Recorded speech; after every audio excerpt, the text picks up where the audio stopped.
You got a Locked On Prince George's Real Rock 94X. Hi there, I'm Matt Porteous. Man, it's been a great week. Yesterday we were chatting with John Angus McDonald from the Trews. Today we have Danko Jones on the line with us. Danko, how's it going, man? Hey, man, it's going great. Right on. Now, you guys just got back into town on Sunday. You were doing a European festival out there, or a European tour out there. How'd that go? Well, it was kind of a tour. It was more like an extended long weekend. We did just 3 shows. We did a show in London, a show in Sweden, and a show in Germany. And the London show was sold out, so we had a great time. It was a packed house, and it was amazing. And the Swedish show was on a boat, and that was sold out. There's like 3,000 people. And wow. Yeah, there's like 5 other bands. We headlined the festival, but it was 3,000 people on a boat. And then in Germany, it was also a festival that we headlined, and we played with a couple of German bands and 2 American bands, Baroness and Kailessa, which I'm a fan of too. So it was a fun week. Yeah, no doubt. So you guys probably playing a lot of stuff from the new album, which we're going to get a taste of here in Canada coming up mid-March. Is that right? Oh yeah. Hopefully we'll get out there, or something's going to happen, and definitely there's in the works for May as well. Oh, definitely perfect. We'll be out there in May for sure. So. Right on, man. Hey, do you remember back in the day, do you remember playing the 4th Avenue Blues Club here in Prince George? It would have been like 99, 2000, somewhere around in there? Actually, it was the fall of 2000. Holy crap, you remember it almost to the day. Yeah, okay. Yeah. Okay. It's weird. I can remember that stuff. That was I was at that show, actually, and that was the first time I saw you guys. First time I was really getting shown your guys' music and what you did on stage, and it blew us away back then. Last time we saw you would have been Nickelback and Live here in town, right? Yeah, I remember that show. Yeah, that was a good show, too. I mean, I remember both shows. It's weird. I remember watching the Osbournes once, and there was a scene where Ozzy Osbourne meets with a fan or something, and the guy's going, "Oh, you remember this show?" And Ozzy remembers everything about the show. And right, I was watching that scene, and I was like, I kind of can do that too. But yeah, I remember that show at the blues bar there. It was a sit down. Everyone was sitting down, and I kind of thought that was kind of cool because it was a blues bar in a sense. So it was kind of cool in that way. Yeah. And it made it very memorable. And you blew the crowd away. I know we were all sitting down doing our thing, and then Danko Jones hits the stage with his hardcore energy. And I don't think there were too many people sitting by the time we were 2 or 3 songs into your set there. Anyway, that's something I wanted to touch on, too. I was reading online today that you were kind of reluctant to produce your first album earlier in your career because you were really kind of angling things towards your high-energy show. Yeah, we wanted to be known as a live band, so we really put our energies into our live act, and we wanted people to hear about it word of mouth, because we always thought word of mouth was the strongest form of advertising. Yeah, absolutely. Yeah. $1 million ad campaign pales in comparison to someone who who you trust and respect their opinion. Going, don't pay attention to that. This is what it's all about, this thing here. Yeah. I personally listened to my friend before a huge $1 million ad campaign. So that's the power of word of mouth, and that's what we wanted to do when we first came out and playing shows and stuff like that. And it was a little bit of cockiness on our part too. I must admit that. I have to cop to that. But also, we just wanted to do it. We just wanted to be known as a very good live band, first and foremost. And in the long run, it seemed to have worked out for you anyway. I mean, in Canada, you guys are definitely known as one of the highest energy shows that comes around anyway. So worked out well for you in the long run. Yeah, I guess it did, and especially these days, with downloading and the music industry in turmoil as it is, bands who rely on their album sales or studio, if they're bands who live and die in the studio, sorry to say, but the industry's changing. It's live bands, and if you can exist live and on the road, you can live through this transition period we're going through right now. Yeah, that's one of the things I've noticed with you guys as well.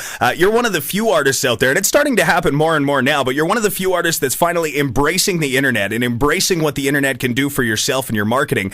You have a few webisodes up, I noticed online, that kind of gives people more of an insight into Danko Jones and what you guys do on a day-to-day basis kind of thing. That's a pretty big marketing tool for you as well, wouldn't you say?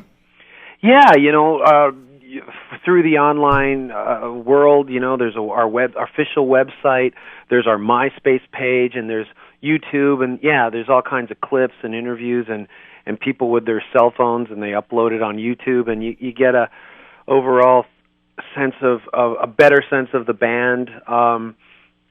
There's also I also have a website for my radio show as well that I do. Right. Yeah. And that's a different. What we did is we redesigned our website to just really have the official stuff, and then this radio show website has kind of taken a life of its own, and it's become kind of the lighter side of the band. And there's photographs and of us just chilling out and hanging out with other bands. It's all on this radio show website, and it's allowing for different faces of the band. Sometimes it can bite you in the ass. Sometimes someone uploads something on YouTube that you go, geez, I wish you didn't upload that because it really makes us look bad, or it makes us look dumb or something like that. But overall, it just helps spread the word of your band. Exactly. Yeah. Okay, well, let's chat about, we touched on music downloads there a little bit earlier as well. Something happened with you not too long ago. You were on CBC. It would have been, I guess it would have been 4 years ago now, probably around 2004, somewhere in there, chatting about file sharing and music downloading. Touchy subject in the music industry right now. What exactly happened on that show? I heard there was some controversy there. Well, the topic of the show at the time, there was the CRIA, which is a lobby group that represents major labels, and they were, at the time, wanting to sue what they called substantial uploaders. That was the term, and basically people who had a lot of files that they were sharing with downloaders. Right. And my argument was, if one of those uploaders had a Danko Jones file, if they had one of our songs that they were uploading, that means that they're a fan of ours, right, or else they wouldn't have the file.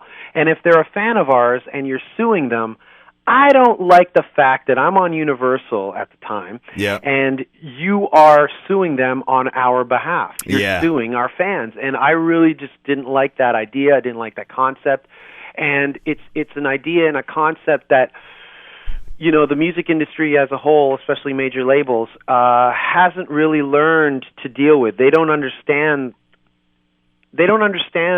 that suing your fans or suing the people who buy your stuff is really bad for business. To be very blunt. I didn't really grow up like that. I grew up embracing music, and I grew up liking bands that were personable and friendly, and they were open and inviting as much as they could. Obviously, it wasn't this huge rock star thing where they're in their ivory tower. Right. Yeah. I grew up loving punk rock and metal, and a lot of those bands were really down to earth, and through the internet, like we just touched on, it's kind of like how we want to be with our the people who like our music. Right. They're friends of yours. They're not clients. They're more like buddies, people that are supporting you along the way.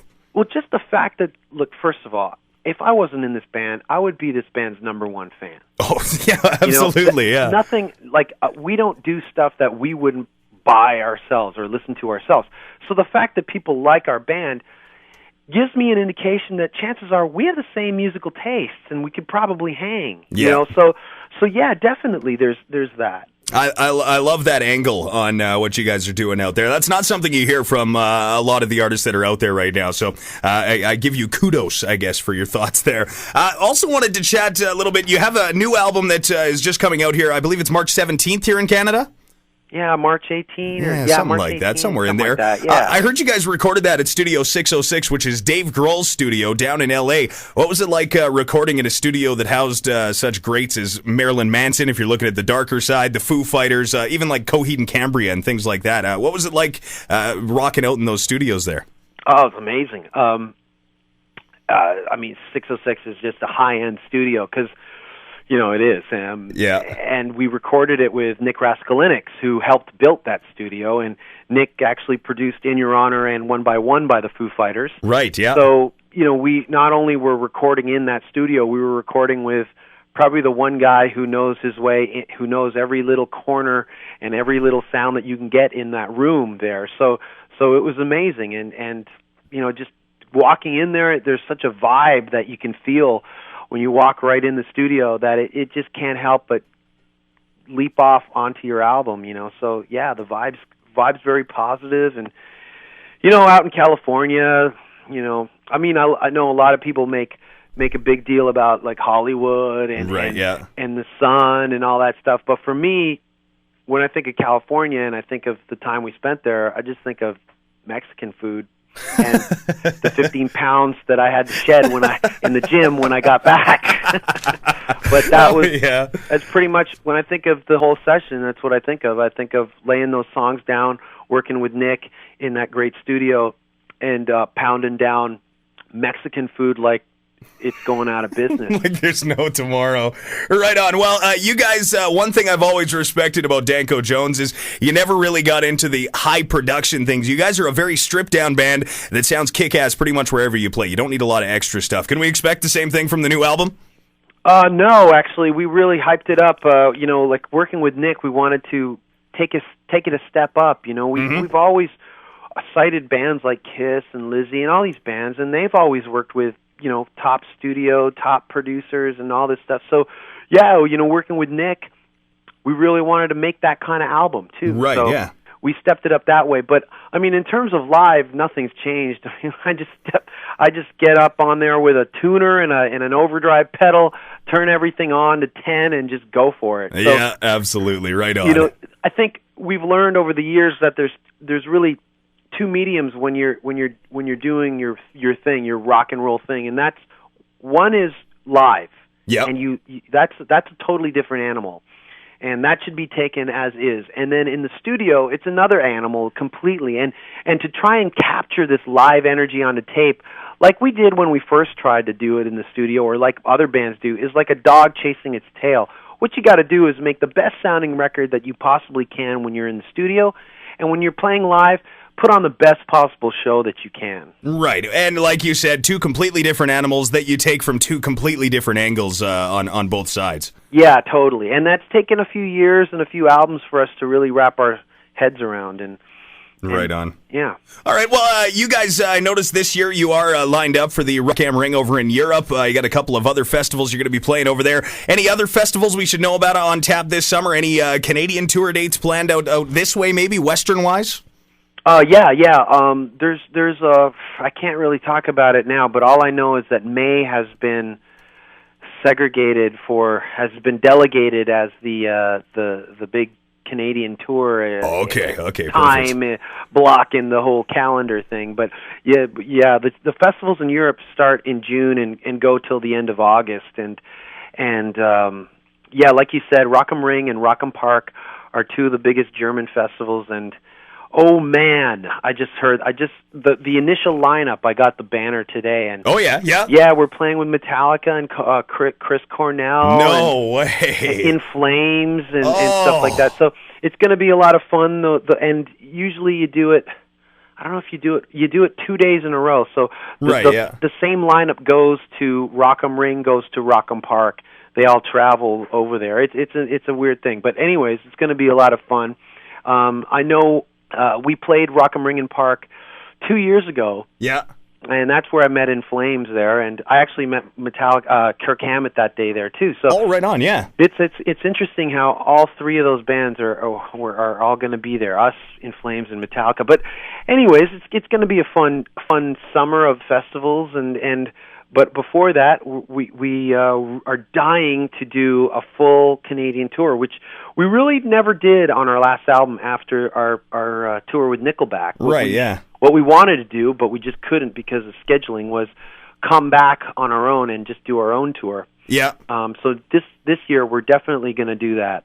Right on, and you guys will be headlining that one then.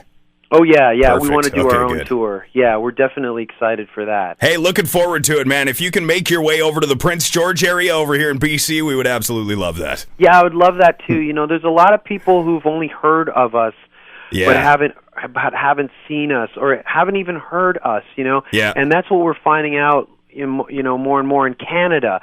And it's like, well, Jesus, we've done all these tours in Europe for the past coming up to 7 years, and we've it's embarrassing to admit, but we've only done, if we've done 20 tours in Europe, we've probably only done 5 in Canada. So right, yeah. We got to even that up, and hopefully this year we're going to make up for lost time, and we just really can't wait to really prove to everyone that, no, not that band.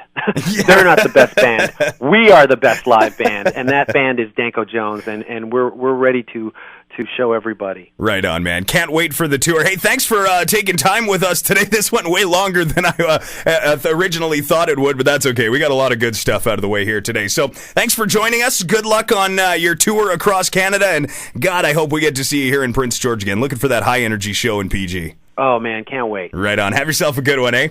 You too.